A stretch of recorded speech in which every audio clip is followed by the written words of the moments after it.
10월 6일 수요일 황장수의 뉴스 브리핑 시작하겠습니다. 벚꽃이 절정에 달하고 있습니다. 오늘 내일쯤이 벚꽃이 가장 활짝 필 때라고 합니다. 사실 벚꽃이 활짝 피어있는 현장을 보면 굉장히 화려하죠.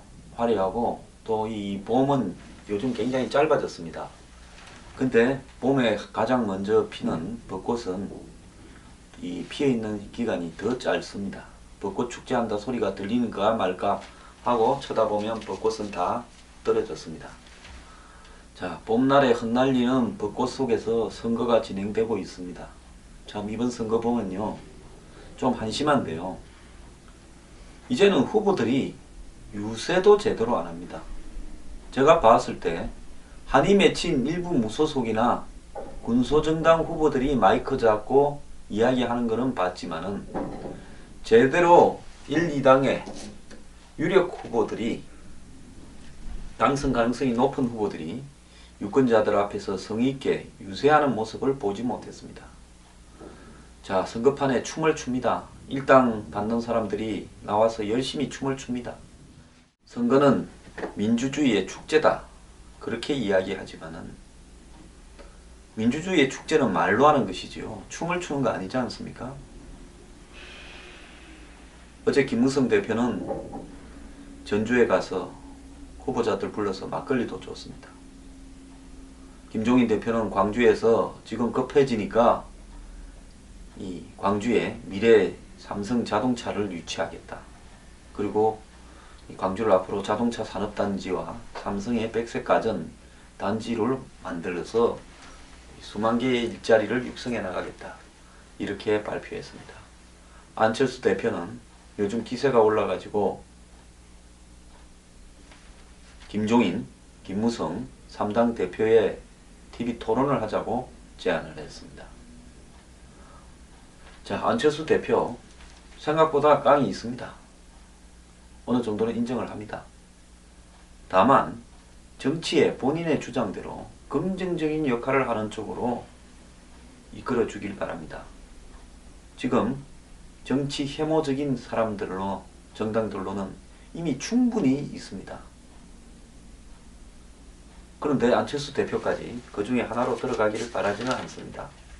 가려면요 제대로 하고 그냥 기존의 정치를 그대로 뺏겨서 또 다른 숟가락 올리기로 가려면 정치를 그만두는 게 좋을 거라 봅니다.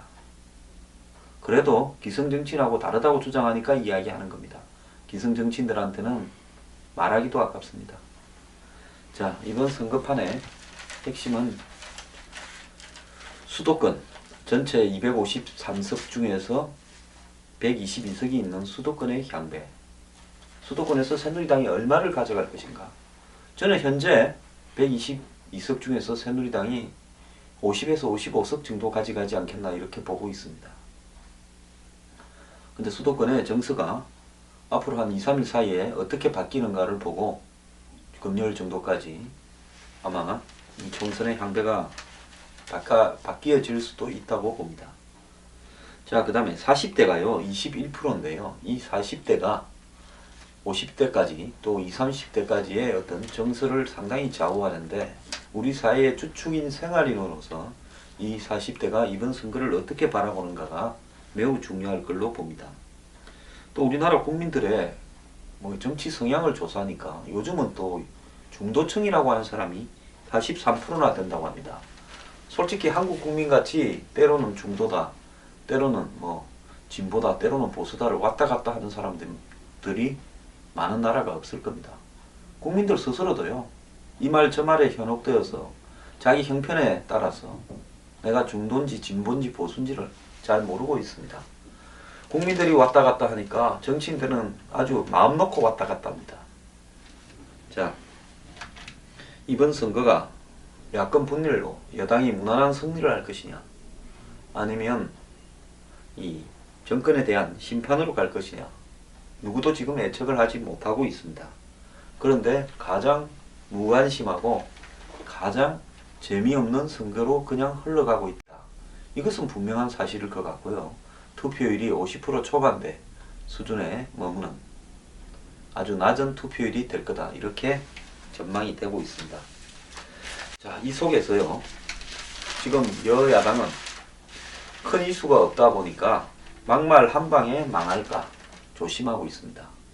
요즘 종편들이 시청률이 굉장히 떨어졌습니다. 막상 선거가 시작되어서 한참 종편들이 이 선거에서 온갖 이슈들을 가지고 재미있게 떠들어야 될 건데 선거가 시작됐는데 종편 시청률이 떨어져 버렸다. 많이 떨어져 버렸습니다. 1% 이상씩들 떨어졌습니다. 자, 그러면 왜 그럴까요? 공천 때 보여줄 수 있는 모든 걸 다 보여줬기 때문에 공천이 끝나고 나니까 선거가 재미가 없어져 버린 겁니다. 자, 그리고 여야당은 혹시 말 잘못했다가 덜미 잡혀서 그나마 지금 누리고 있는 부분도 날릴까봐 아예 말을 하지 않습니다. 야당이 야당답게 패기있게 정부와 여당을 상대로 뭔 제안도 못하고 있습니다. 자, 네거티브도 잘 안하고 있어요. 그래서 서로가 각자 목표를 낮춰놨기 때문에 그 정도는 다 달성할 수 있을 거라고 보고 그냥 같이 살자고 상당히 가고 있습니다. 참 이런 선거 살다가 처음 봅니다. 이 와중에 기가 찬 일들 좀 있습니다. 재외국민 선거를 한다면서 143억을 들였는데요. 투표권을 행사하겠다고 등록을 한 재외 선거인 15만 4,217명을 기준으로 지금 어제로서 재외국민 투표가 끝났는데 6만 3,797명이 투표를 했습니다. 41.4%입니다. 근데 이 재외국민 투표를 하는데 들어간 돈이 143억이라면 지금 한 표당 비용이요. 굉장히 셉니다. 우리나라 국민들을 이 유권자들 이 한 표당 선거 비용이요. 7,113원입니다. 그런데 재외국민들이 이 한 표당 들어간 비용을 따지게 되면 22만 4천원입니다. 투표 하나 하는데 22만 4천원입니다. 재외국민이 총 198만여 명인데요. 실투표율이 3.2%입니다. 자, 투표소가 턱없이 부족해서요. 113개국에 198개 재투표소가 설치되었는데 4년 전보다는 40개가 늘어났는데도 불구하고 투표율이 이렇게 낮습니다. 일부는 우편을 하거나 인터넷 투표를 해야 된다. 그런데 여야가 이런 부분에 반대하고 있습니다. 자, 여야는요. 미국은 여당이 우세하고 중국은 야당이 더 많은 식으로 계산하면서 투표소 설치 자체 그리고 인터넷 투표에 대해서도 계산을 합니다. 수백 킬로를 거쳐서 투표할 국민이 또 없습니다. 재외 교민도요. 자, 지금 이런 무의미하고 비용이 많이 들어가는 재외 국민 투표요. 이런 식으로 유지해서 되겠습니까? 솔직히 재외 국민 투표하면서 이미 외국에 가서 정말 생업에 열중하면서 잘 살던 분들을 정치판으로 끌어들여 가지고 그분들을 또 빙자해서 한볕을 하려는 이 재외 무슨 뭐 교민회 회장 이런 분들 좋은 일 시키려고 재외국민 투표하는 겁니까? 솔직히 저는 외국에 옛날에 정치할 때나 갔을 때 교민회장 뭐 이런 모임이나 파티 뭐 집에 방문도 해봤습니다만은 그런 부분들의 행태가 순수해 보이지 않았습니다. 외국까지 가서 성공했으면요 현지에서 좋은 일하고 교포들 도우면서 잘 사시면 되지. 좀 살만하면 한국에 정치하고 싶어서 그 외국에 가서 잃어버린 명예욕을 다시 만회하고 싶어서 그런 것입니까? 그래서 한국으로 복귀한 분들이 몇 분 계시지 않습니까? 박지원, 김혜규 등 미국에서 가발장사, 가방장사 하시다가 돈 많이 벌어서 한국에 오신 분들 그분들이 지금 한국에서 그렇게 크게 오래 정치적으로 성공하고 지사도 하고 장관도 해서 아름답게 보이십니까? 참 저는 뭐 이 해외 교포들까지 선거판에 끌어들이는 이런 형태를 어떤 형태로든 좀 개선해야 된다고 생각합니다.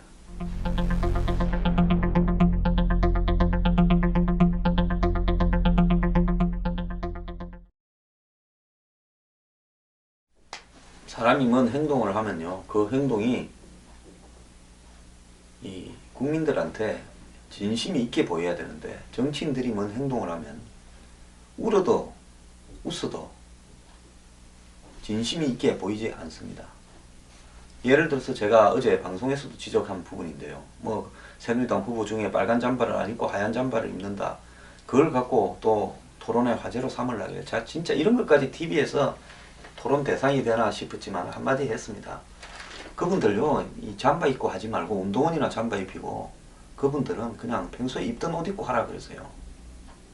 정말로 국회의원들 한 번씩 만나면요, 선거 때 말고 뺀질이하게 그냥 막 사우나에 갔다 온 것처럼 기름통에 빠졌다가 끈진 사람처럼 보입니다. 뭐 이발을 매일 하는지 정말 머리털 한 올도 흐트러지지 않고요.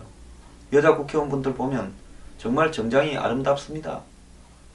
어떤 남자 국회의원분들은 딱 옷을 보면 견적이 정말 이태리산 양복지에 좋은 데서 마차 입은 양복이라고 딱 보입니다. 솔직히 국민들 잘 몰라서 그렇죠. 전직 대통령 어떤 분들 입고 있는 양복이 다 어마어마한 양복들 입고 있습니다. 정치하는 어떤 여성들 입고 다니는 옷이나 그게 장신구가요, 정말 어마어마한 장신구 하고 다닙니다. 그러다가 선거 때에는 잠바떼기 입고 그냥 운동화 신고 한두 달 고생합니다. 그래, 거기서 빨간 잠바 흰 잠바가 중요합니까? 평소 있던 대로 입고 선거운동 좀 하라 그러십시오. 자, 필리버스터라고요, 지난 2월 말 3월 초에 더민주당에서 뭐 테러 방지법 어쩌고 저쩌고 맞겠다고 뭐 10시간을 하니 오줌 참기 대회를 한 적이 있었죠. 그때 은수미라고 기록을 깼다고, 과거에 산호맹 출신의 장기 복역을 한 분이죠. 얼굴은 순진하게 보이시는 분입니다. 10시간 18분을 했다. 그래가지고 본인이 스스로에게 감동을 했는지, 뭐 기네스북 기록을 깨서 감동을 했는지 내려오면서 울먹였는데요. 그 사진을 선거 백보로 썼습니다. 10시간 18분. 공감, 소통, 감동. 국민과 함께한 10시간 18분. 진짜 국회의원 은수미. 이분이요, 비례대표로 돼서 이번에 이제 처음으로 성남에 출마를 했죠. 차, 그러니까 필리버스터가 선거용이다. 제가 그랬지 않습니까? 지금 선거가 진행되고 있으니까 필리버스터 행거를 선거 때 다 써먹으려고, 지역구 유권자들한테 알리려고 저렇게 오랫동안 하려고 한다. 그래서 이런 티는 백보를 붙이는 게요, 과연 국민들이 어떻게 생각할까요?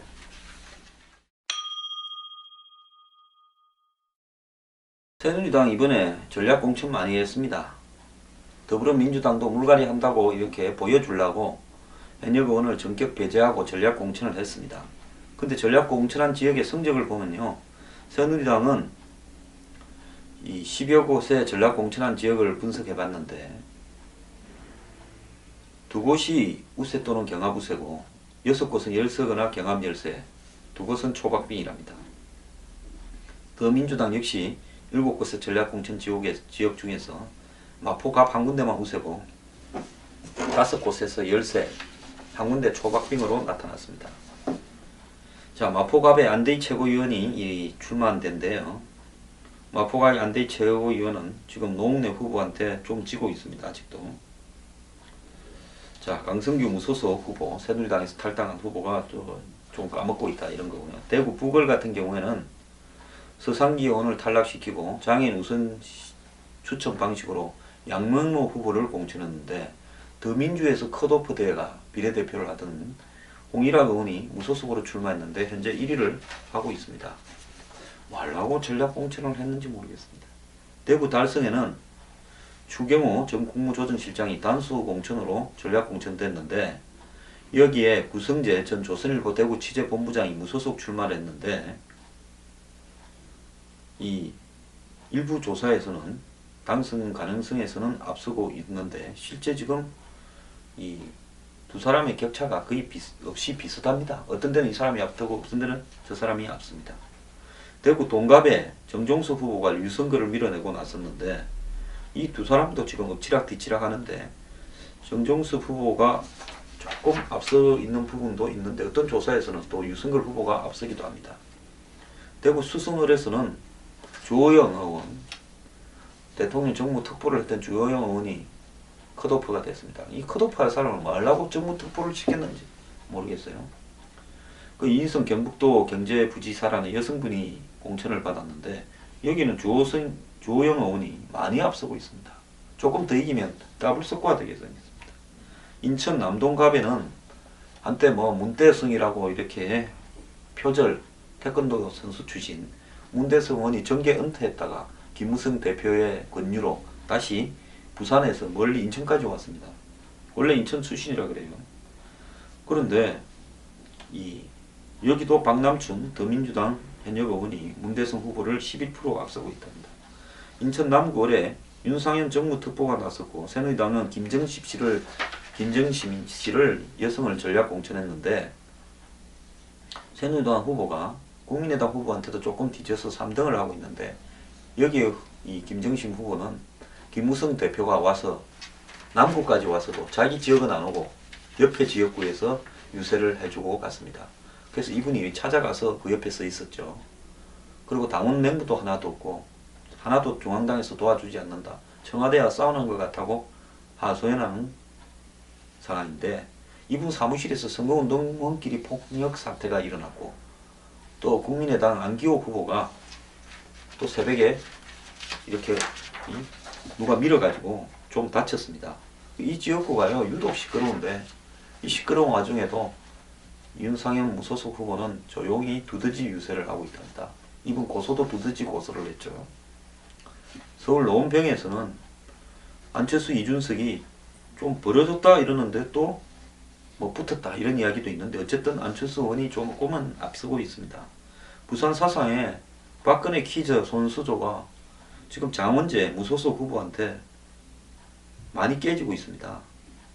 그러다 보니까 최근에 또 장원재 후보가 무슨 선거법 위반했다고 뭐 이렇게 좀 고소도 되던데요. 선거 끝나면 고소 좀 하고 그러지. 광주 서울 같은 경우에는 양양자 후보를 전략 공천했는데 이 양양자 후보가 지금 천정배 후보한테 아주 그냥 15% 정도 20% 정도 지고 있어요. 광주의 딸이 왜 이리 헤매고 있는지 모르겠습니다. 그러다 보니까 오늘 김종인 대표가 광주에 뭐 삼성의 미래차를 유치하니 해서 뭐 이 공약 발표도 했는데요. 이 광주의 딸들이 다 시원치 않습니다. 저쪽 국민의당이라는 광주의 딸도 지금 이용수 후보한테 조금 지고 있죠. 유일하게 광주에서 현재까지 지고 있는 데는 이 권은희 후보입니다. 그 포스터를 그렇게 만들어가 일이 되겠습니까? 파주갑에요. 잘렸다가 뭐 예수도 아니고 부활한 윤우도 후보가 새누리당 정승근 후보하고의 부분에서 좀 앞서고 있습니다. 양산을 했어요. 서영수라고 한겨레 신문 사장이 공천을 받았는데 이분은 새누리당 후보한테 많이 뒤지고 있습니다.